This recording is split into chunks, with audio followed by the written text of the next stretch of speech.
By the late 1200s, Anatolia was no longer governed by empires, but by frontiers. Fortresses stood empty. Provincial registers recorded little more than hope, and imperial borders existed more on parchment than on the ground. Anatolia in the late 13th century represented a fractured political landscape shaped by decades of systemic decline. The Fourth Crusade of 1204, which resulted in the sack of Constantinople and the establishment of the Latin Empire, significantly weakened Byzantine central authority. According to Byzantine chroniclers such as George Acropolites, the empire's administrative and fiscal structures were strained to the breaking point, producing irregular tax collection and diminishing military readiness.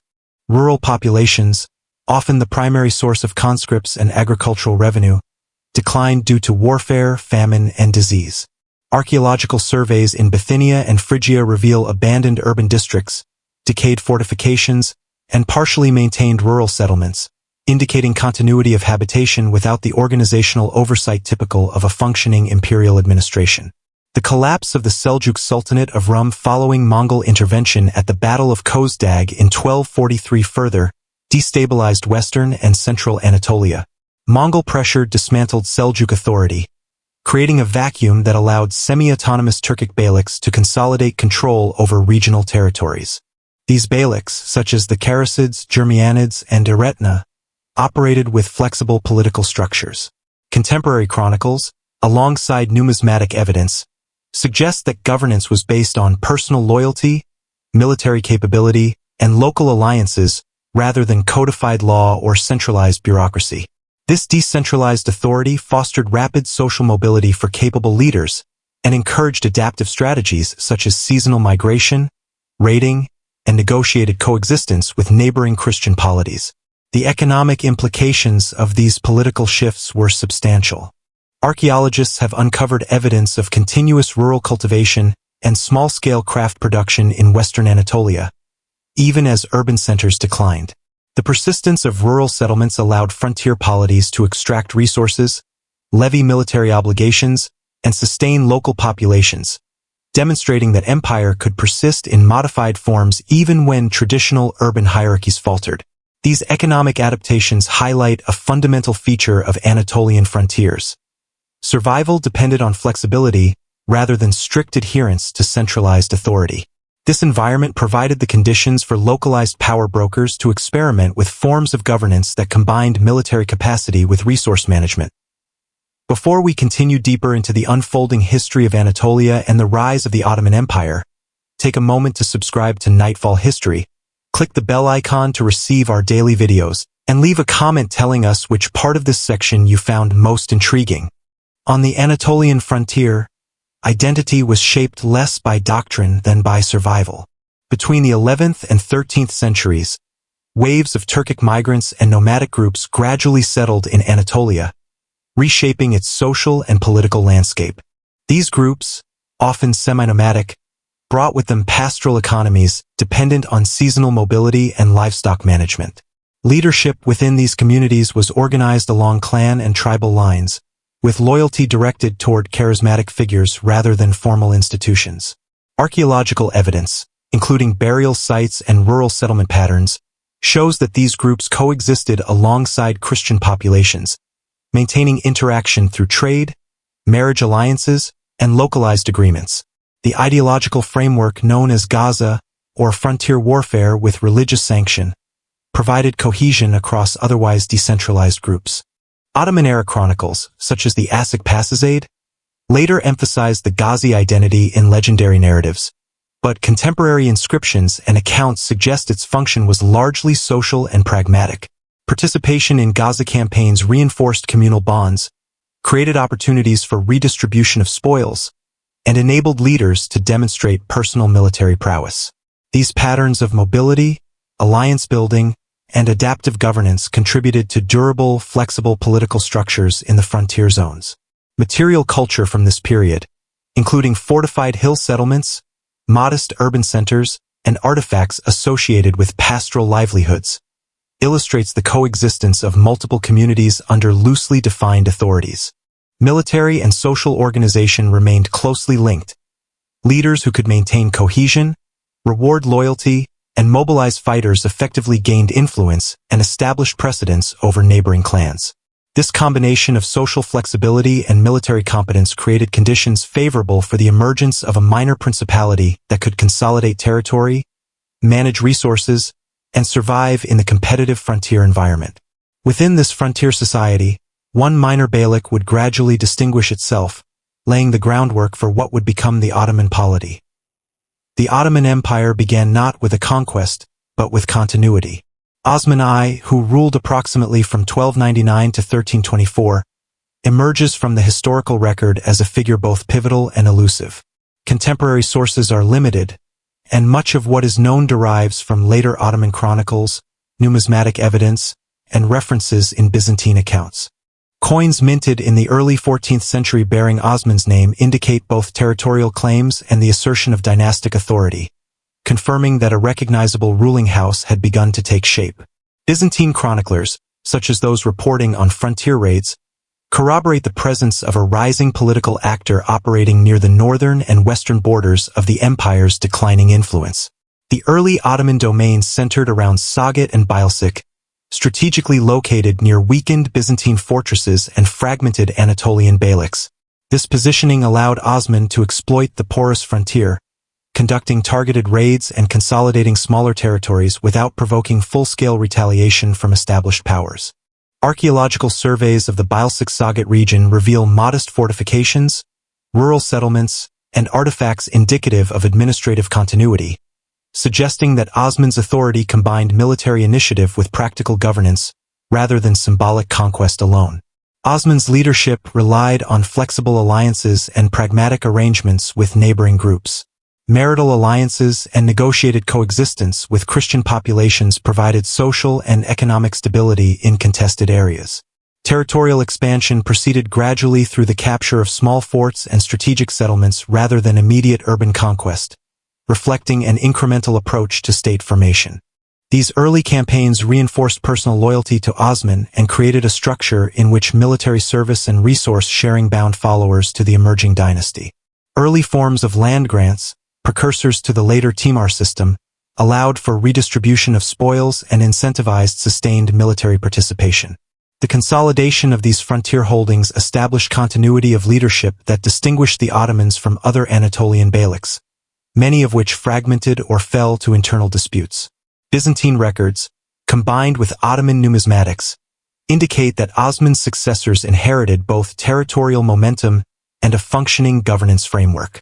His example demonstrates how a polity could maintain stability and authority at the margins of declining imperial power, relying on adaptive social organization, targeted military operations, and pragmatic administration. By the early 14th century, the Ottoman beylik exhibited several characteristics of a durable political entity. Leadership succession followed a recognizable dynastic pattern. Loyalty networks were codified through personal relationships and land grants, and the beylik maintained continuity of territorial control. These foundations enabled the Ottomans to survive within a competitive frontier environment, establishing a model for incremental expansion and state building that would later facilitate campaigns deeper into Byzantine and Anatolian territories. Records suggest that by 1324, Osman's principality had already consolidated sufficient cohesion to endure beyond his lifetime, setting the stage for his successors to transform a regional frontier polity into a transcontinental empire. Osman's successors would build upon this foundation, expanding the frontier beylik into a territorial state with increasingly sophisticated governance, military organization, and dynastic authority, shaping the early trajectory of what would become the Ottoman Empire. With the fall of Bursa, the Ottomans entered the urban world. Orhan I, who ruled from 1324 to 1362, oversaw a transformative period in the early Ottoman polity, transitioning the beylik from a frontier-based power into an emerging state with urban infrastructure. The capture of Bursa in 1326 marked the Ottomans' first significant urban acquisition, distinguishing their approach from prior frontier raids and small-scale fort captures. Contemporary Byzantine sources, including regional chronicles, describe Bursa as a strategically located city controlling trade routes and fertile agricultural lands, offering both revenue potential and symbolic legitimacy. Archaeological excavations reveal early fortifications and administrative buildings, while surviving Waqf, endowment, documents indicate that Orhan's regime invested in civic infrastructure, including mosques, baths, and markets, signaling a deliberate shift toward urban governance. The administrative demands of Bursa necessitated adaptation of Ottoman institutions. Tax registers were compiled to systematically extract revenue from agricultural production, artisan activity, and trade, demonstrating an emerging bureaucratic capacity. Legal administration extended existing frontier practices into codified regulations appropriate for urban society. This included adjudication of commercial disputes, regulation of guilds, and enforcement of property rights. These innovations reflected the broader need to integrate previously autonomous populations and sedentary communities into Ottoman political authority. The city became not only a base for military operations, but also a center for economic consolidation and political legitimacy. Monetary policy under Orhan further reinforced sovereignty. The introduction of silver coinage signaled the Ottomans' capacity to regulate economic exchange, establish state authority, and communicate legitimacy both internally and externally. Numismatic evidence shows that these coins circulated widely in northwestern Anatolia, demonstrating effective integration into existing trade networks. The combination of urban administration, fiscal reform, and symbolic assertion allowed the Ottomans to anchor their authority in a fixed capital rather than relying solely on mobile military campaigns. The capture of Bursa also facilitated sustained territorial expansion beyond Anatolia. The city provided logistical support for campaigns into surrounding regions, acting as a hub for recruitment, taxation, and supply distribution. Orhan's successors would continue to leverage Bursa as a central administrative and economic center, enabling systematic governance over newly acquired lands. Byzantine and Turkish sources note that the consolidation of Bursa's hinterland included both negotiated alliances with local populations and selective military action, reflecting a pragmatic approach to state building. With Bursa secured as a capital, the Ottomans could extend their influence systematically into western Anatolia and the Byzantine frontier, establishing the administrative and military structures necessary for continued expansion. A single foothold in Europe would redefine Ottoman destiny. In 1354, the Ottomans crossed into Europe following the capture of Gallipoli, an opportunity facilitated by an earthquake that damaged Byzantine fortifications. This strategic foothold provided access to the fragmented Balkan Peninsula, where Serbian, Bulgarian, and Byzantine rulers were engaged in intermittent conflict over territory and influence. Ottoman expansion relied on a combination of military pressure, negotiated vassalage, and strategic marriages, allowing the emerging state to secure control without immediate widespread warfare. Contemporary Byzantine accounts describe local rulers acknowledging Ottoman authority in exchange for protection and relative autonomy. Early Ottoman administration in the Balkans emphasized continuity, incorporating local elites and maintaining religious tolerance toward Christian populations. This pragmatic approach minimized resistance and facilitated integration into the Ottoman fiscal and military framework. Archaeological and textual evidence indicates that newly acquired towns retained pre-existing civic structures, while the Ottomans introduced taxation, land grants, and military obligations to consolidate control. Crossing into Europe transformed the Ottoman polity, extending its influence beyond Anatolia and setting the foundation for a transcontinental empire.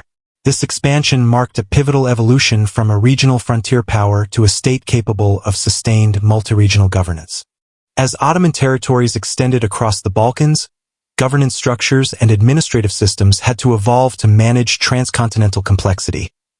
Empire required administration before it required grandeur. The early Ottoman state relied on a set of institutional frameworks that combined military organization, land management, and legal administration.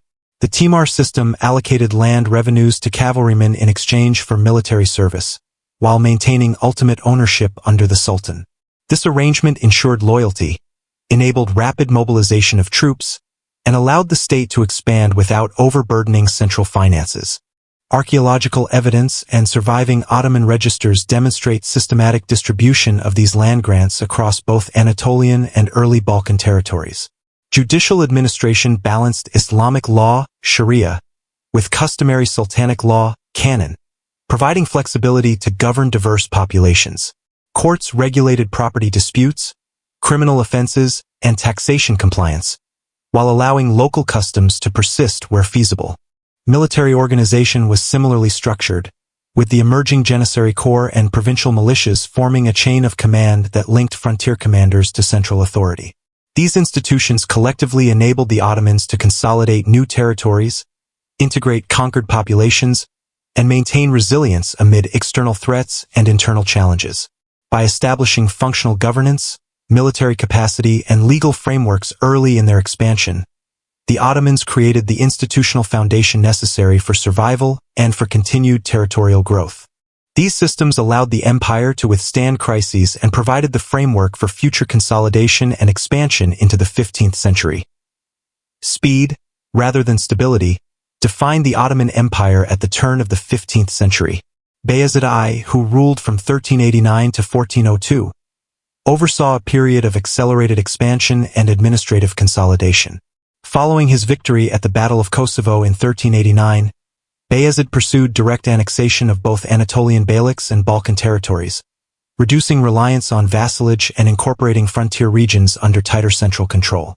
Contemporary chronicles and fiscal records indicate the Sultan expanded the standing army, strengthened tax collection systems, and curtailed the autonomy of local Ghazi leaders, reflecting a deliberate strategy of centralized authority.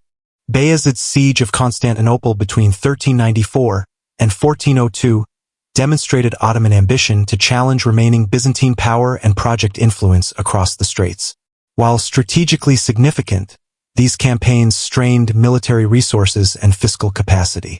Relations with Timur in Central Asia escalated into confrontation, culminating in the decisive Battle of Ankara, 1402, which exposed the limits of Ottoman administrative and military depth.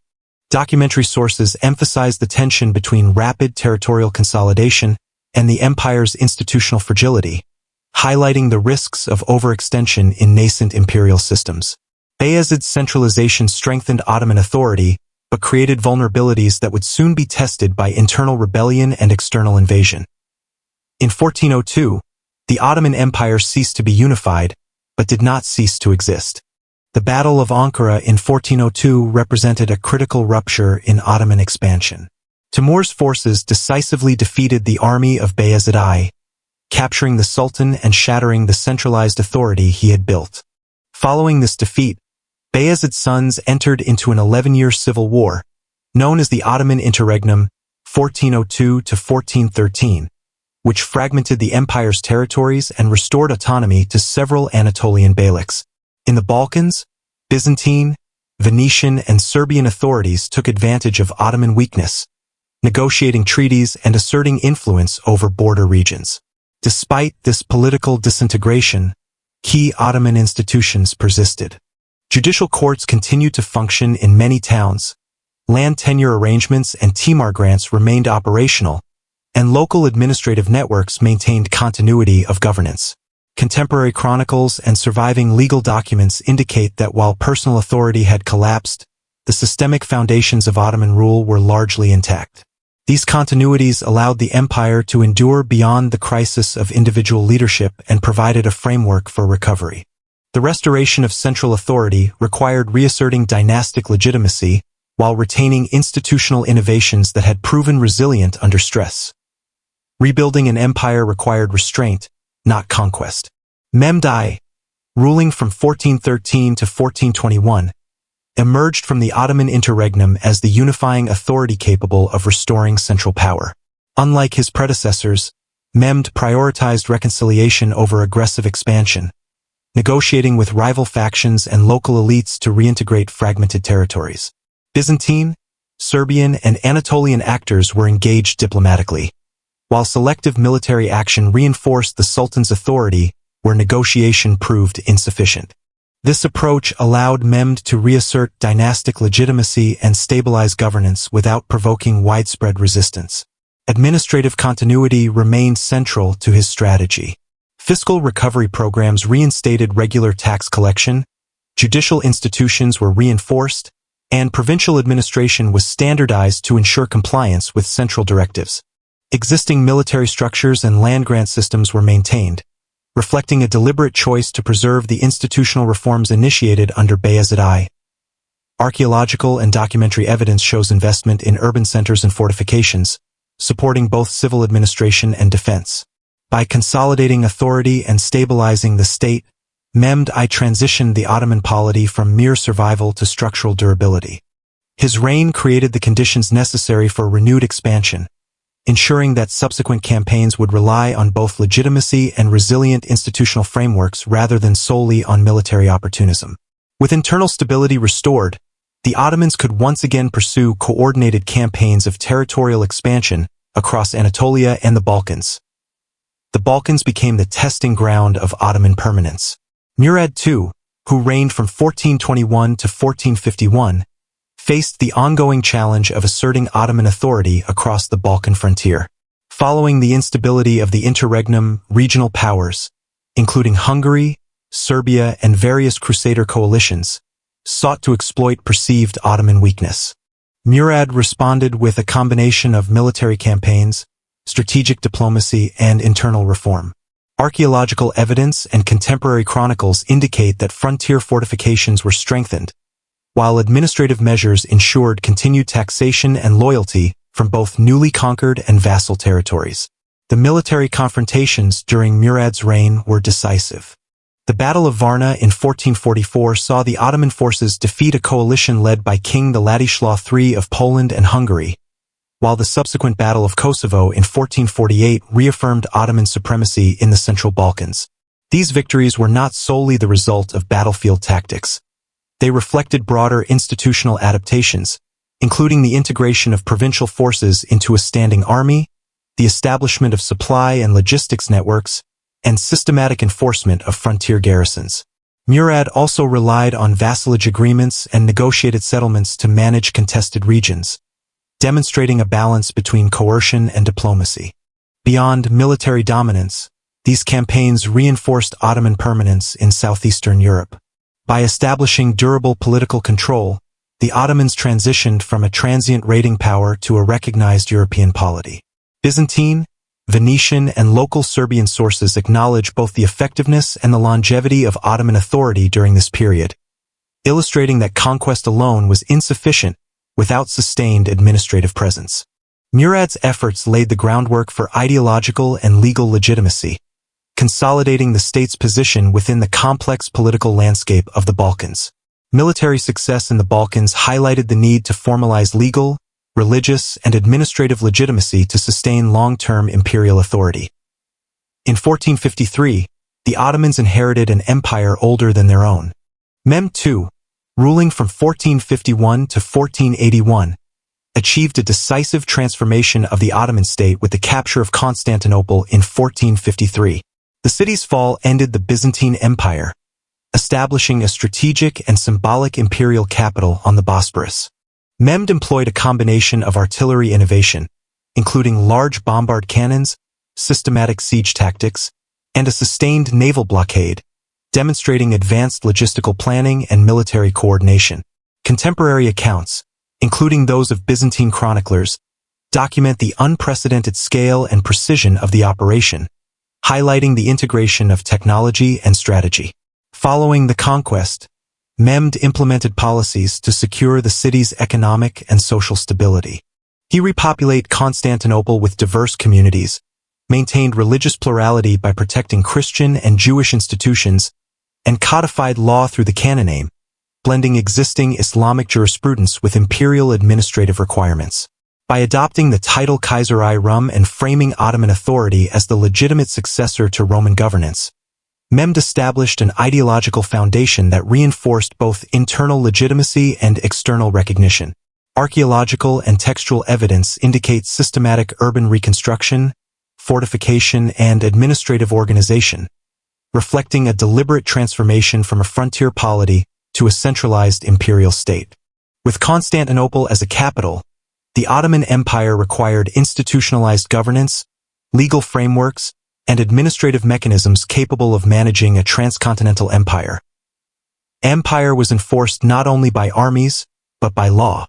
Following the conquest of Constantinople, Mem II focused on consolidating imperial authority through legal codification and institutional standardization.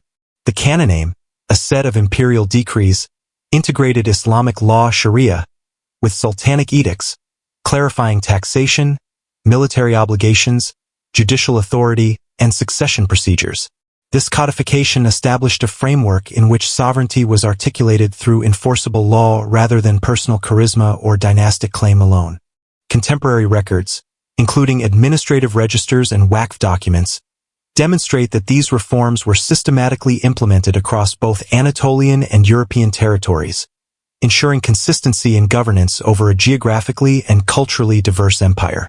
Legal codification also facilitated centralization by delineating the responsibilities of provincial governors, judicial officials, and military commanders. Taxation systems were standardized to secure predictable revenue streams, while military service obligations were clarified, reinforcing both logistical capacity and loyalty. Succession norms, previously a source of instability, were articulated to reduce internal contestation and maintain dynastic continuity. Archaeological and textual evidence indicates that these reforms were accompanied by urban and infrastructural investment, including court buildings, mosques, and administrative centers, creating the physical and institutional infrastructure to support imperial authority. Through these measures, Mem II articulated an Ottoman identity rooted in legal legitimacy as well as military conquest. By codifying authority, he ensured that governance could extend across vast, multi-ethnic territories while maintaining compliance with central directives. This combination of ideological framing and practical administration allowed the empire to expand further without compromising internal coherence. With legal frameworks and centralized governance established, the Ottoman state possessed the capacity to sustain large-scale territorial expansion and complex administrative control. Empire was sustained not by conquest alone, but by administration. By the 15th and 16th centuries, the Ottoman Empire had developed a sophisticated administrative system designed to govern a multi-ethnic, transcontinental state. Authority was concentrated in the Sultan but exercised through a structured bureaucracy led by the Grand Vizier and the Imperial Council, Divan, which coordinated fiscal policy, military affairs, and judicial oversight. Provincial administration was delegated to governors, including Beylerbey overseeing large provinces and Sanjak Bey managing smaller districts. These officials were appointed by the central authority and rotated regularly to prevent the entrenchment of local power, ensuring both oversight and regional adaptability. Taxation and land management were administered through detailed cadastral surveys known as Tahrir Defterleri. These records cataloged population numbers, land use, and revenue obligations, providing remarkably precise quantitative data on pre-modern society. The combination of land surveys, tax registers, and appointment of provincial officials allowed the central government to maintain effective control over resources and mobilize military manpower across Anatolia, the Balkans, and the Levant. Governance balanced Islamic law, Sharia, with sultanic regulations, canon, enabling legal flexibility across diverse communities while preserving a coherent framework of authority. This administrative system facilitated consistent revenue extraction, standardized legal adjudication, and coordination of military operations, supporting both imperial stability and long-term expansion. Urban centers, fortresses, and provincial capitals functioned as nodes of bureaucratic oversight, linking local populations to central directives. Through these mechanisms, the Ottoman Empire maintained coherence across 3 continents, demonstrating that institutional governance, rather than military conquest alone, was fundamental to sustained imperial authority. This administrative order depended on a carefully structured social hierarchy, linking elites, military institutions, and religious authorities to central governance. The Ottoman elite was built, not born. Between the 14th and 17th centuries, the Ottomans developed the Devshirme system to recruit Christian boys from the Balkans for state service. Recruits were converted to Islam and educated in palace schools, where they were trained for roles in the Janissary Corps and the imperial bureaucracy. This mechanism reduced reliance on hereditary elites, providing the Sultan with a loyal, salaried class whose allegiance was to the state rather than local power structures. Archival payroll registers and administrative records indicate a high degree of professionalization, documenting both military deployment and bureaucratic assignments. The Janissaries, as one of the first standing infantry units equipped with firearms, formed the backbone of Ottoman military innovation. Beyond military service, Devshirme recruits could rise to the highest offices of the state, including provincial governorships and positions within the imperial council, illustrating a pathway of social mobility previously unavailable to non-Muslim populations. While often described as coercive, the system also facilitated integration of Balkan communities into imperial structures. Over time, however, hereditary succession and political interference gradually eroded the original discipline and meritocracy of the core, foreshadowing military and administrative challenges in later centuries. This integration of state service and social mobility extended Ottoman influence into religious and communal life, shaping both civic order and imperial identity. Difference was governed, not erased. The Ottoman Empire governed a diverse, multi-confessional population through the millet system, an institutional framework that allowed non-Muslim communities to maintain internal autonomy under recognized religious leaders. Orthodox Christians, Armenians, and Jews were organized into separate millets, each headed by a patriarch, chief rabbi, or bishop responsible for administering education, marriage, religious practice, and civil disputes within their communities. Ottoman court records and tax registers demonstrate that this system was primarily pragmatic. It regulated communities and ensured compliance with imperial authority rather than expressing ideological pluralism. Non-Muslim subjects paid special taxes, most notably the jizya, in exchange for protection and self-governance. Administrative correspondence indicates that sultans and provincial governors intervened only when necessary to maintain order or enforce imperial law. This framework provided stability across a vast empire with geographically dispersed and culturally distinct populations. Communities were encouraged to manage their own affairs while remaining accountable to Ottoman oversight, minimizing potential resistance and facilitating integration into the broader fiscal and administrative systems. The millet system also reinforced social cohesion indirectly by creating predictable structures for interaction, taxation, and legal adjudication. However, by formalizing communal identity, it codified religious divisions that would later be politicized during the 19th century. Archaeological and archival evidence shows that religious institutions, such as churches, synagogues, and schools, became focal points for civic organization and economic activity, linking spiritual authority with daily life and imperial governance. The stability provided by religious governance supported trade, agriculture, and urban development, enabling the empire to expand economic productivity alongside administrative control. Imperial power rested on fields, not fortresses. Agriculture formed the foundation of the Ottoman Empire's economic and military strength. The majority of arable land was state-owned, miri, enabling the sultan to redistribute revenue through the timar system. This arrangement allocated land revenues to cavalrymen in exchange for military service, sustaining the army without imposing undue burdens on peasant producers. Archival tax registers and cadastral surveys, Tahrir Defterleri, indicate systematic assessment of crop yields and population, providing accurate data for both fiscal planning and provincial administration. The empire cultivated a diverse range of crops suited to regional conditions, including wheat, barley, olives, and cotton. Canon regulations standardized taxation, reducing arbitrary extraction and providing predictability for rural producers. Archaeological evidence from Anatolian and Balkan rural settlements demonstrates stable village layouts, irrigation systems, and storage facilities, reflecting both agricultural productivity and the state's administrative oversight. These systems supported the fiscal base required for military campaigns, urban development, and trade networks. However, agricultural productivity was not static. Population growth in the 16th century, coupled with climatic fluctuations and localized soil depletion, gradually placed pressure on rural output. Local administrators sometimes adjusted tax rates or reassigned land to balance revenue needs with peasant capacity. Despite these challenges, agricultural surplus remained the primary engine enabling urban expansion, market integration, and the provisioning of military forces.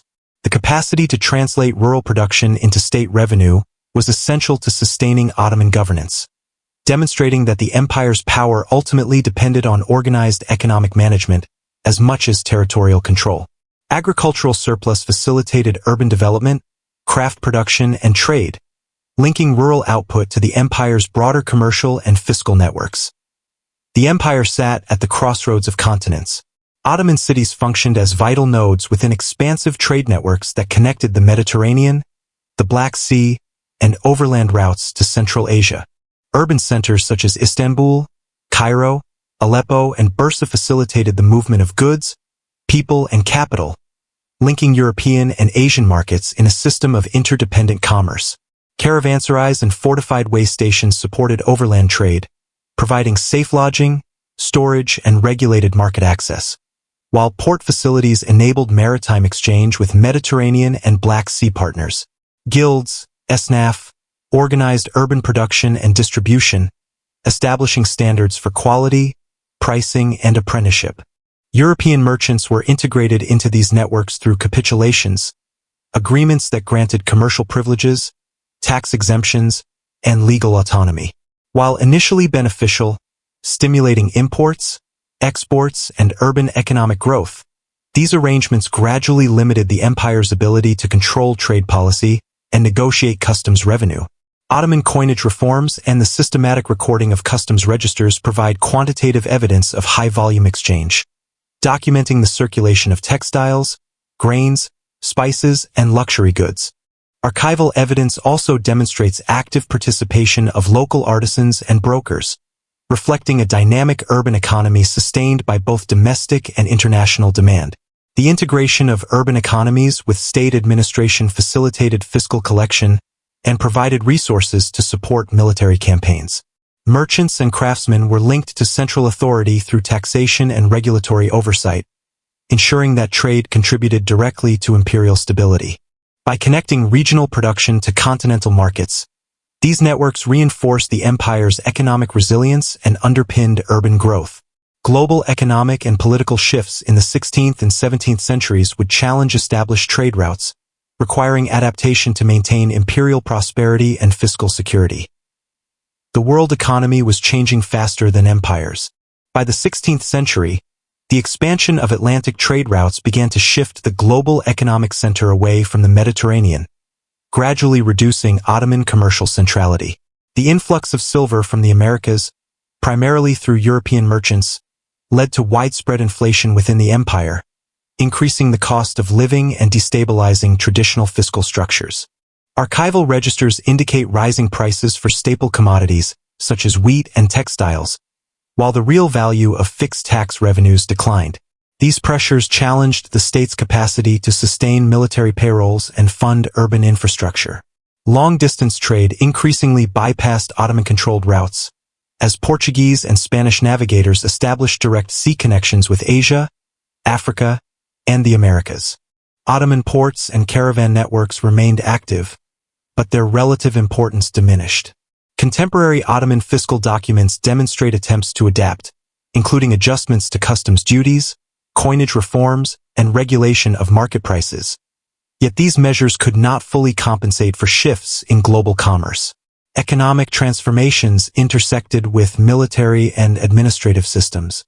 Increased reliance on cash revenues for both standing troops and provincial garrisons intensified pressures on the timar system and local landholders. Urban merchant classes faced volatility in commodity supply and price fluctuations, while fiscal administrators were required to reconcile traditional taxation models with an emerging global monetary economy. Despite these challenges, Ottoman institutions displayed resilience. Centralized bureaucracy, adaptive legal frameworks, and administrative oversight allowed the empire to absorb shocks and maintain fiscal and territorial control. Yet, these economic shifts foreshadowed the structural strains that would influence imperial capacity in the early modern period. Economic strain would increasingly intersect with military and political transformations, setting the stage for institutional and strategic reform in the 17th century. The battlefield became an industrial system. The Ottoman Empire was among the first states to systematically integrate gunpowder technology into both its siege and field operations. By the mid-15th century, artillery had become central to Ottoman military strategy, most notably during the conquest of Constantinople in 1453. Large bombard cannons breached previously impregnable fortifications, demonstrating the transformative effect of gunpowder on siegecraft. Archival inventories and archaeological evidence indicate extensive production facilities, centralized arsenals, and carefully maintained supply chains, reflecting a high degree of logistical coordination. The Janissary Corps institutionalized the use of firearms, evolving from elite infantry into a professional standing force capable of operating cannons, matchlocks, and later flintlocks. Payroll records, training manuals, and deployment registers document the organization, rotation, and provisioning of these troops, highlighting the state's capacity to maintain a large, salaried, and technologically proficient military. Provincial levies supplemented the standing army, creating a flexible structure that combined disciplined core units with localized contingents. Military organization extended beyond personnel. Fortifications along strategic frontiers, including the Balkans, Anatolia, and the Eastern Mediterranean, incorporated gunpowder defenses into both urban and rural strongpoints. Supply depots, transport networks, and administrative oversight ensured that artillery and infantry could be deployed efficiently across distances exceeding hundreds of kilometers. These innovations allowed the Ottomans to project power far beyond what earlier medieval armies could sustain. By institutionalizing gunpowder warfare and integrating centralized administration with frontier logistics, the empire created a military system capable of sustained expansion. Artillery, firearms, and disciplined standing troops became essential instruments of territorial consolidation and imperial governance. This military capacity underpinned campaigns of expansion, allowing the Ottomans to incorporate new provinces while maintaining control over existing territories. Conquest reshaped both empire and faith. Under Salim I, who ruled from 1512 to 1520, the Ottoman Empire undertook a series of decisive campaigns that transformed its territorial, economic, and religious landscape. In the east, Salim defeated the Mamluk Sultanate at the battles of Marj Dabik, 1516, and Redania, 1517, annexing Syria and Egypt and bringing the holy cities of Mecca and Medina under Ottoman control. These conquests secured vital economic resources, including the rich agricultural lands of the Nile Delta and the lucrative trade routes connecting the Red Sea to the Indian Ocean. By assuming guardianship of the holy cities, Salim strengthened the empire's religious legitimacy, positioning the Sultan as both political ruler and protector of Islam's sacred sites. Simultaneously, Ottoman campaigns in Eastern Europe extended imperial influence deep into Hungary. Following the capture of Belgrade in 1521 and the subsequent Battle of Mohacs in 1526 under Suleiman, Ottoman authority penetrated Central Europe, reshaping regional power dynamics. Archival records indicate that newly annexed provinces were incorporated into existing administrative structures, with local governors reporting directly to the central authority while preserving elements of regional governance.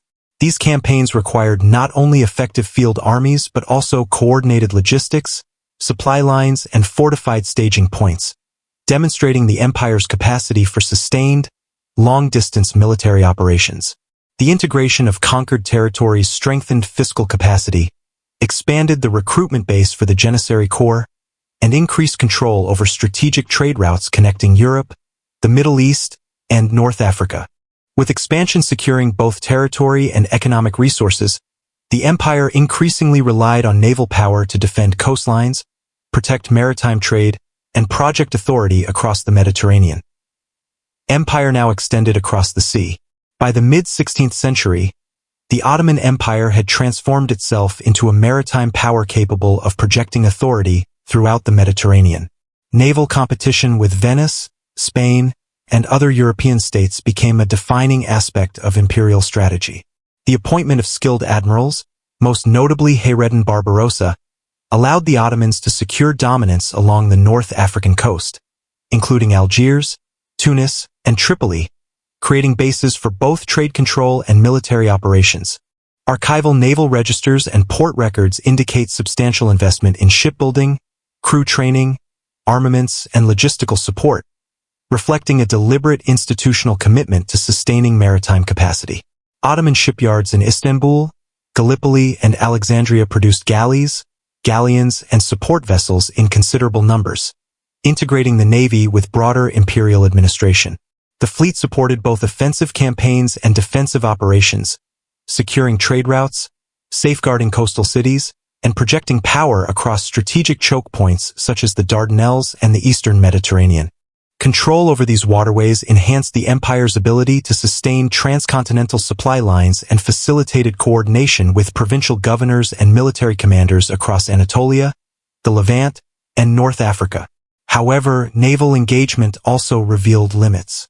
The Battle of Lepanto in 1571 resulted in a major defeat against a Holy League coalition, demonstrating that even a well-organized fleet could be challenged by coordinated European powers. Despite this setback, the Ottomans quickly rebuilt their fleet, demonstrating both institutional resilience and strategic adaptability. Ottoman maritime dominance in the Mediterranean persisted into the 17th century, complementing land-based military power and contributing to the empire's status as a formidable early modern empire. With naval and land forces consolidated, Ottoman military and territorial expansion reached its peak, enabling political, economic, and cultural integration across 3 continents. Authority was centralized, not inherited. Selim I, who reigned from 1512 to 1520, significantly transformed the Ottoman Empire by consolidating political authority and integrating religious leadership into imperial governance. Following campaigns that annexed the Mamluk territories of Syria, Egypt, and the Hijaz, Selim extended direct control over key economic resources, including the Fertile Nile Delta and Red Sea trade routes, while assuming the caliphal title. This dual role positioned the Sultan as both a political and spiritual authority, legitimizing Ottoman rule across diverse Muslim populations and reinforcing imperial cohesion. Contemporary chronicles and archival correspondence demonstrate careful coordination between provincial governors, military commanders, and the central bureaucracy to maintain oversight across newly incorporated regions. Administrative reforms under Selim strengthened fiscal systems through more precise taxation, expanded cadastral surveys, and streamlined collection mechanisms. Military organization was also centralized, with provincial levies integrated into standing forces and the Janissary Corps reinforced through standardized training and remuneration. Legal oversight was enhanced, combining Sharia with sultanic decrees, canon, providing consistent governance across the expanded empire. These reforms enabled effective extraction of resources, ensured loyalty among elites, and stabilized the succession framework, reducing internal contestation. By consolidating fiscal, military, and religious authority, Selim created the structural foundation for sustained imperial expansion. Centralization allowed the empire to govern efficiently across Anatolia, the Levant, and Egypt while reinforcing ideological legitimacy in the Islamic world. These measures set the stage for both cultural and legal consolidation under his successors, preparing the empire to reach its apex in territorial, administrative, and military terms during the 16th century. With authority centralized, the empire was positioned to codify law, integrate diverse populations, and achieve the cultural and legal consolidation characteristic of its peak. Law, not conquest, defined Ottoman greatness. Suleiman I, ruling from 1520 to 1566, is widely recognized for codifying Ottoman law and consolidating administrative systems. His legal reforms address taxation, land tenure, criminal justice, and the organization of provincial governance. By integrating Sharia with sultanic decrees canon, Suleiman created a coherent framework capable of regulating diverse populations across Anatolia, the Balkans, the Middle East, and North Africa. Archival documents, including imperial edicts and cadastral surveys, demonstrate the precision with which these regulations were applied, reflecting both fiscal prudence and administrative consistency. Suleiman's reign emphasized institutional balance over continuous territorial conquest. Standing armies, including the Janissaries and provincial governors, were systematically integrated into a hierarchical bureaucracy that maintained order, ensured tax collection, and managed local disputes. Standardization of legal and fiscal procedures reduced corruption and enhanced predictability, reinforcing loyalty among both elite and provincial actors. By codifying responsibilities and centralizing oversight, Suleiman stabilized governance structures that allowed the empire to sustain its vast territories effectively. With legal and administrative systems solidified, the Ottoman Empire's cultural, architectural, and artistic output flourished, reflecting the stability and authority achieved under Suleiman's rule. Empire expressed itself in stone and ink. During the 16th century, Ottoman cultural production became a central component of imperial authority. Chief architect Mimar Sinan oversaw the construction of monumental mosques, bridges, and public buildings, combining functional infrastructure with symbolic expression of sultanic power. Architectural patronage extended beyond Istanbul, reinforcing central authority in provincial cities and demonstrating the empire's capacity to integrate diverse regions under a cohesive cultural framework. Literary and artistic patronage flourished alongside architecture. Court poets, historians, and calligraphers produced works documenting military campaigns, administrative achievements, and genealogies of the dynasty, embedding the state's narrative in both text and visual form. Diplomatic engagement with European powers, including Venice, France, and the Habsburgs, complemented internal cultural projects, signaling Ottoman sophistication and reinforcing legitimacy in international relations.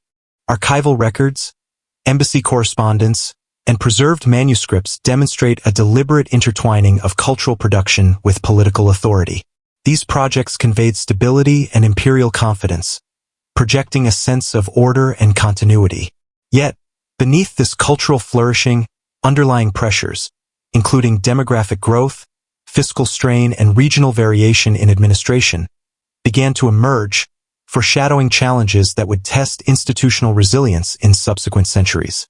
Stability, law, and cultural expression provided the outward appearance of strength even as structural pressures quietly accumulated within the empire. The system that built empire now strained it. By the late 16th and early 17th centuries, European advances in military technology challenged Ottoman advantages in artillery and infantry tactics. Fortifications and firearm innovations across the continent required the empire to maintain larger, better-equipped standing armies. Payroll registers from the period indicate rising expenditures for Janissaries, provincial levies, and artillery units. Inflation, exacerbated by global silver influxes, eroded the real value of soldier salaries, generating dissatisfaction within the corps and undermining traditional discipline.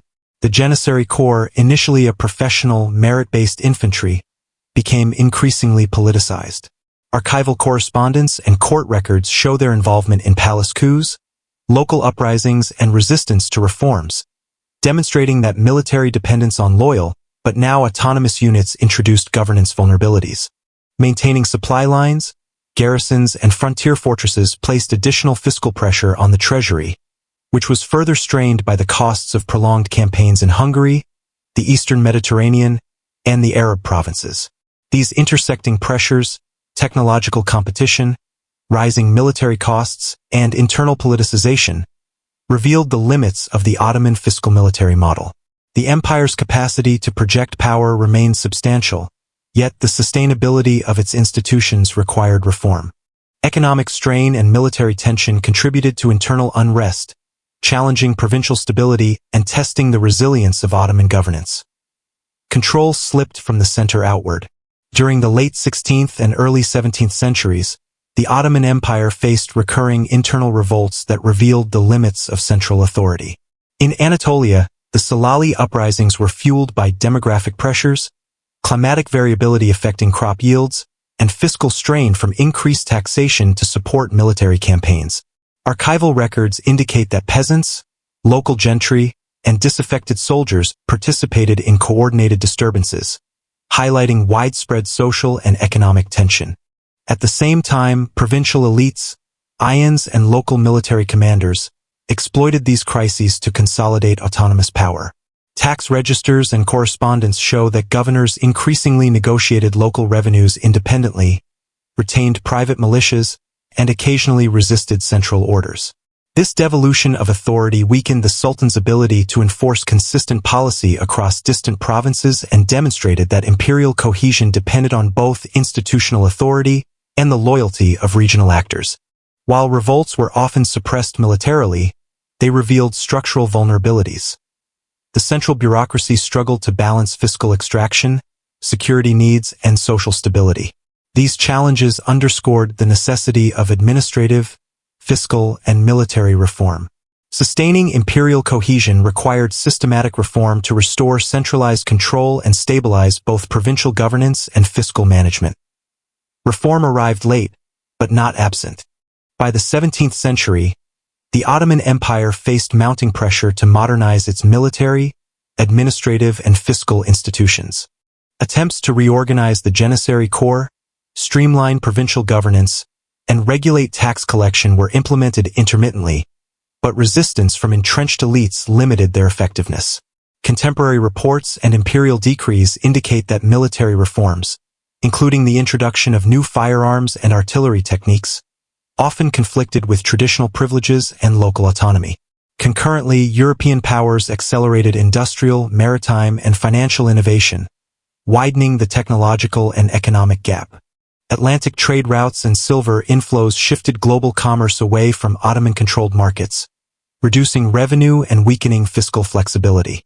Ottoman attempts to integrate new currency standards, improve logistics, and regulate trade partially mitigated these pressures. Yet the empire increasingly relied on adaptation rather than territorial or commercial dominance. Archival correspondence, fiscal registers, and military reports demonstrate that survival depended on pragmatic negotiation with provincial elites, selective modernization of the army, and cautious fiscal policy. Reform was a tool to maintain cohesion, protect borders, and sustain economic productivity, rather than a means to reclaim hegemonic parity with rapidly industrializing Europe. These adaptive strategies defined the empire's trajectory in its final centuries, setting the stage for modernizing efforts and redefined imperial identity in the 18th and 19th centuries. The empire attempted to become a modern state. Between 1839 and 1876, the Ottoman Empire initiated the Tanzimat reforms, a systematic effort to modernize governance, law, and fiscal administration. Reform decrees, including the Hadi Serif of Gulhane and the Hadi Humayun, introduced principles of legal equality, codified taxation, and centralized bureaucratic oversight. European legal frameworks, particularly French and Austrian models, served as templates for restructuring courts, civil service, and administrative procedures. Archival records indicate the creation of new ministries, standardized reporting systems, and attempts to rationalize provincial governance. Despite these efforts, implementation was uneven. Local elites often resisted centralized directives, provincial administration remained inconsistent, and fiscal reforms faced practical constraints in areas with entrenched traditional authority. Military restructuring, including the modernization of the army and the introduction of European-style training, complemented administrative reforms but similarly encountered resistance.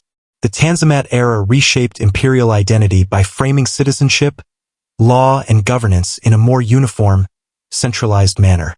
At the same time, it accelerated the rise of nationalist movements among Christian, Arab, and Balkan populations, who increasingly interpreted legal and political reforms through emerging ethnic and religious frameworks. While Tanzimat laid the foundation for a modern administrative state, it also highlighted the empire's structural vulnerabilities, setting the stage for the final phase of contraction and the emergence of new nation-states in the 19th and 20th centuries.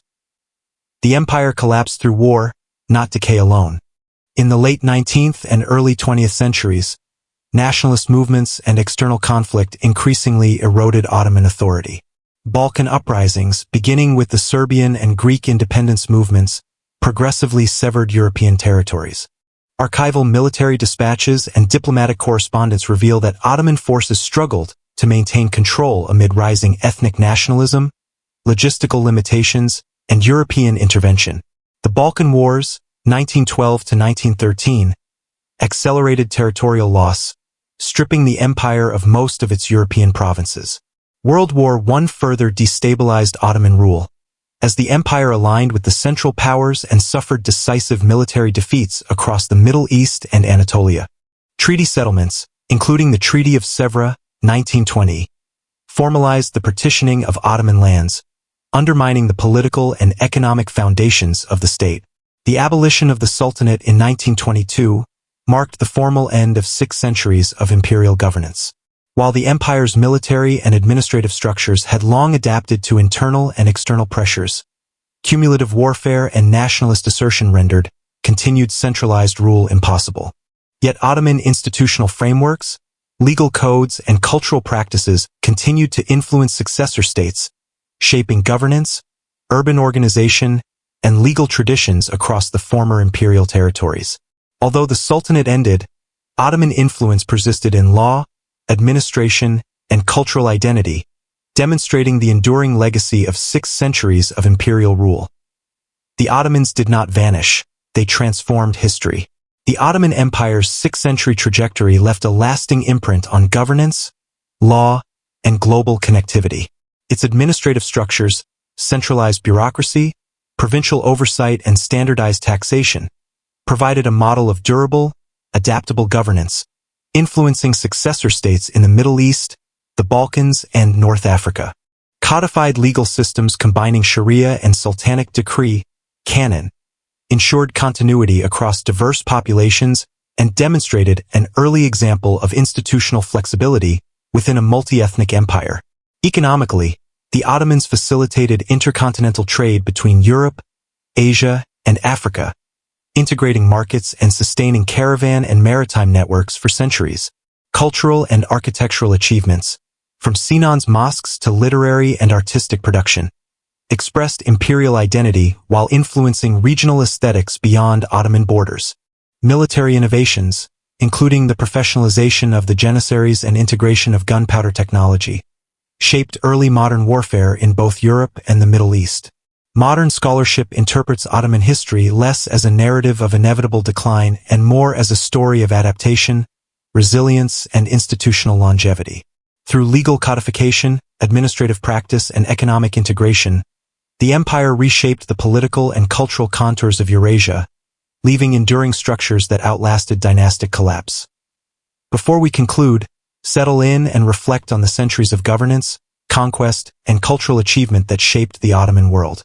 If you found this exploration insightful, hit the subscribe button and click the bell icon to receive daily Nightfall history documentaries.